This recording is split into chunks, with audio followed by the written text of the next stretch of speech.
Welcome to the Red River Valley of North Dakota.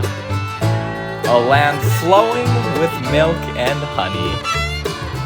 You're watching Beet Farmin Mitch. Another day, another beet field.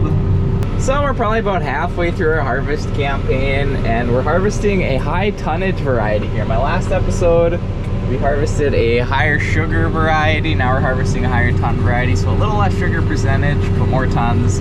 You can definitely notice it. You're filling trucks way faster, and you really gotta watch the boom so you don't overfill them, because sometimes if you look away for a second when you're watching all this other stuff you gotta keep your eye on, you can fill it up a little too high. But usually, nice line of beets on the top is what you want, but not too full. You don't want them spilling out the side. Well, it's 3 in the morning, hour into my shift running this thing, and yesterday, holy smokes, was that a long day.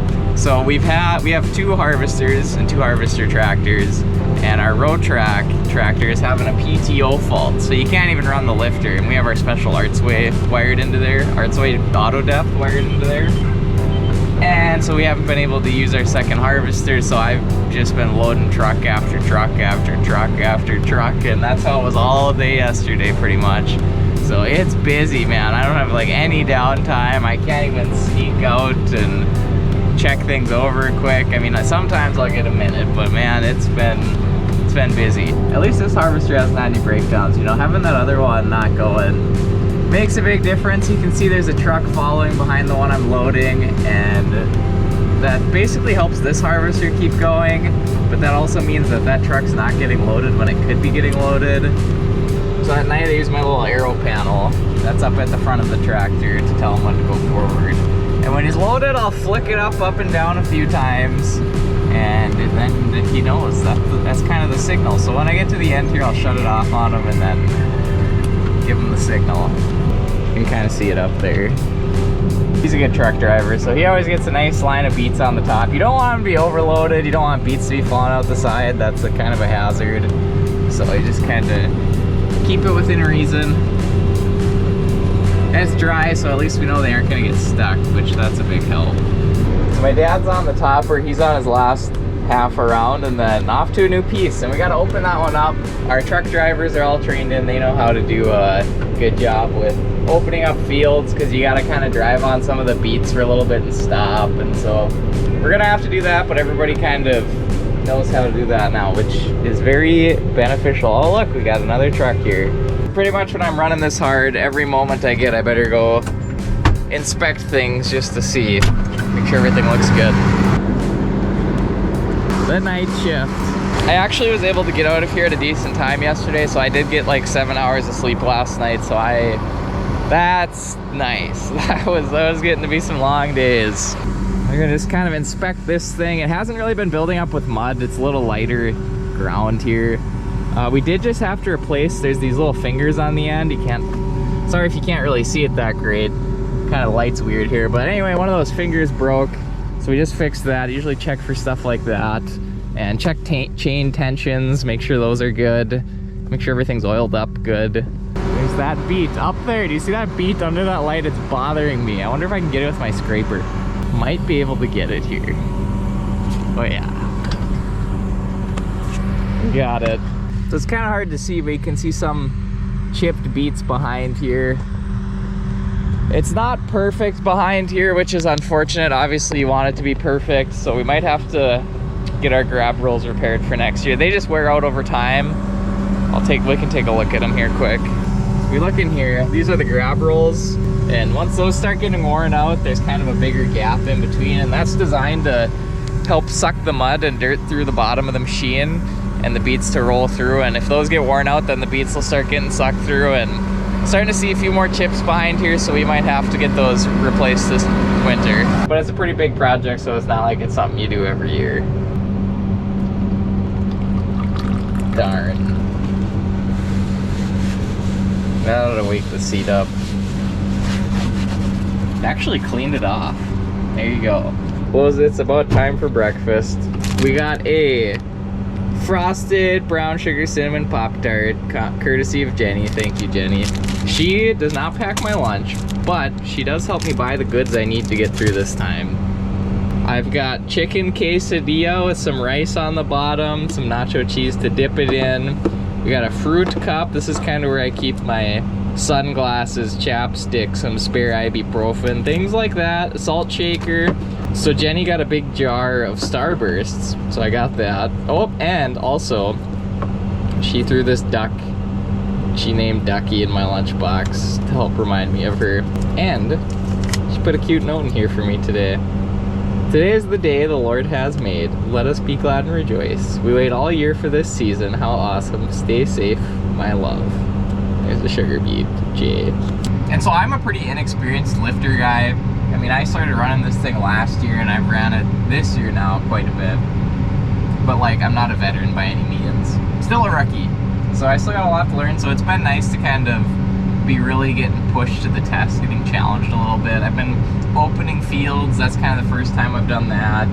I have been grinding hard truck after truck, kind of the first time I've done that, where I know my brothers have both walked through that year after year for a long time, especially back when we had one harvester. I mean, that was goofed up. So for every field we've got these cards. Each truck has a different card, so they scan this at the scale house, so that's how they know and keep track of where the beets are and what field they're from and whatnot, and how many trucks you're using, because we actually can't just haul with however many trucks we want. We have actually an allotment, and so we have to haul with, say, 6 trucks. Then if you got 6 trucks, then you got to haul with 6 trucks, and that's, you can't haul with any more than that. So yesterday I was digging beets, and you know, the light wasn't working, so I kind of shimmied it back and forth and it snapped off. So we got a couple new switches on here. I actually really like this top switch.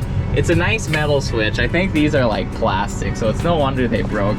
So we got a couple new switches on there because it's nice having the arrows and being able to load trucks with that.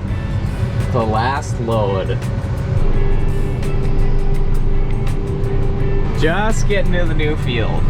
We're just gonna make a new opening. Normally we like to get these openings done during pre-pile, but we had a small quota this year for this district, and so didn't quite get to make all the openings we wanted to, but we're gonna make it work. Definitely some logistics involved in planning in this. You can follow me first in the next truck, you can follow me right behind him. Find my auto steer line. I think we're ready to dig beets here.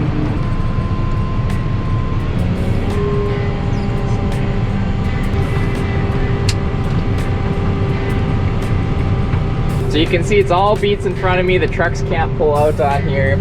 And so what I do is, as I'm loading here, I see the boom is empty. I can slowly slide that pile. There's a couple beets on the end there, but I can slowly slide that pile out as I go, just to kind of make sure we get as many beets in here as we can. And when that boom gets full, I can pull back on the boom switch and it actually pulls that guy up. So you can kind of fill the corner of the tank there. And then when it's time, I will stop, let the harvester empty, and my truck guy, he knows what he's doing. He's gonna pull under onto the beets there and stop right under. Then we're gonna fully unload into him.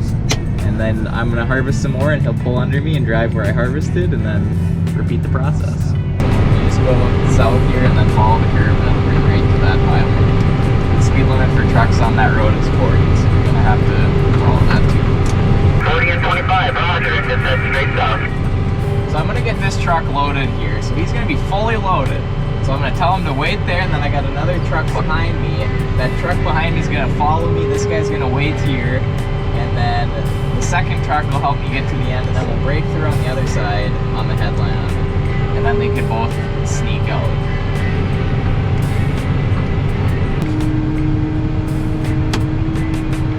So now we've got our second truck being loaded under here. These 2 trucks will be enough to get to the end. Then we got another truck waiting on the other headland, so we'll turn around and come back this way. We should all be fair and square.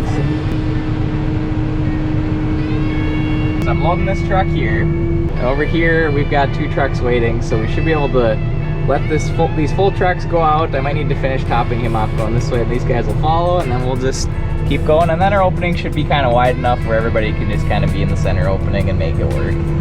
You can see those flashing lights over there. That is actually our driveway markers, so our drivers can see where the driveways are at, and just kind of helps people stay on the driveway and know where it's at when you're in the field. So this is where we were just harvesting. This is going to be our opening. You can see here where the truck had to pull under me to unload, so it kind of, you know, smashed a few down, but kind of messes with the row finder here, so I really got to watch it. Make sure it stays on the row. I can manually override it. But now we're loading on the go going this way, so it's pretty slick. And I got another truck following him, and now we should be ready to rip on this field. We'll just keep rolling back and forth, making laps for a while. So here's the auto depth. I am running at -5 inches. I was running it at -4.5 in the other fields. Those are some heavier fields. This is some lighter soil here. And so I tried 4.7, that seemed pretty good. So I tried 5. And it seems like I'm leaving a little less beets behind now. It just kind of seems like it's a little cleaner behind the machine, and it's not trenching too deep, and the beets are bigger here. So I want to make sure I got those lifter wheels down enough so that they can suck the whole head of the beet up instead of slicing it. So but I think I'm going to try that for now and see what that looks like. I don't want to trench it too deep, but I definitely don't want to leave beets behind here, so I'm going to roll with that for a while.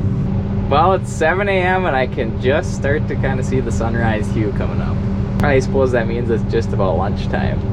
Couple technical details here when I'm running. I'm going about 3.6 miles an hour. Front wheel assist is on. PTO is probably like 10, 20-ish. That's kind of what we're shooting for there. And that's really about it. 6th gear, this is a power shift. 1850 RPM, something like that. Not too shabby. Probably burning like, I think it was 11 gallons an hour. It might be a little different here with this lighter soil, but 10 to 11 gallons an hour of fuel. So I've got to fill up a couple times a day to keep her going. Oh hey, there's the moon. And we're hauling a little farther away now, so it's a little bit longer for trucks. One just pulled in the field here. So I'm keeping up with one harvester now pretty good. When that second one's down though, and all the trucks are here, I mean, you got guys just sitting and you want to keep hauling, and we don't want beet harvest to last longer than it needs to because it takes long enough. Well, everything's up to snuff here and the trucks are coming back, so I got one dump of dirt at the end. So usually when I find times like this, I do like to read like a little devotional or something, just because it's kind of hard to wake up and read a chapter or after work when there's these long days. So I just kind of try, when it's really busy, try just kind of find time and throughout the day to kind of have a little spiritual snack, you know. So I'm actually reading through a devotional called Strange Scriptures to Grow Your Faith on the Bible app. So anyway, that's what I kind of do. I don't really have a set formula for spending time in the Word, but I do try every day to prioritize prayer and reading somehow. We made it to morning. Oh, hey, look, it's lunchtime. Pollo quesadilla. Now that hits the spot. If the root temps get above 55 degrees, specific pilers need to shut down. If they get above 65 degrees, then they have to shut down completely. So it's supposed to be up to like 68 today, but that's just the root temperature, not the air temperature. So if we stay close to our toppers, that helps kind of insulate the beets, keep them cool if it's hot, and vice versa. If it's freezing, stay close to your beets, helps keep them warm when it's cold. All right, here we go. It's not so dry when you got some cheese in there. So American Crystal, they're about 65% done with beets today. We're probably on par with that. We still have a few days to go yet, but hopefully things go smooth and we can just keep chugging along. So my dad's gonna be coming by in the topper. He wants me to check. They look good here, but you can see over here there's kind of a few white looking ones. They got split open, and that means he's beating too hard with the topper. And you can kind of see a couple like right here. I think since we're by the road, the stand might be a little bit more uneven, maybe not quite as good of emergence right here. So like you can see that. So we don't want to smack them like that. It's not too bad, but he lifted it up a little bit, so he wants me to check when he comes by.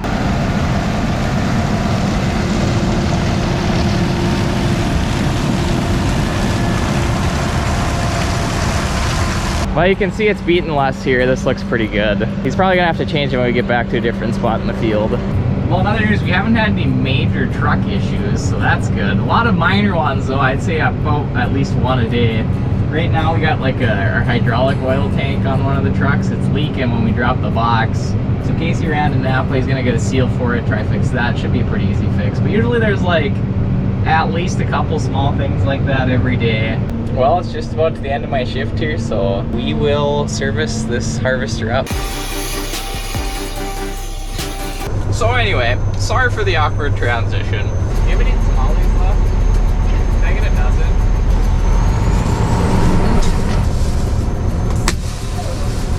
Let's see what we got chicken. Ooh, a little bag of hot sauce. Look at that, hey. See how they measure up.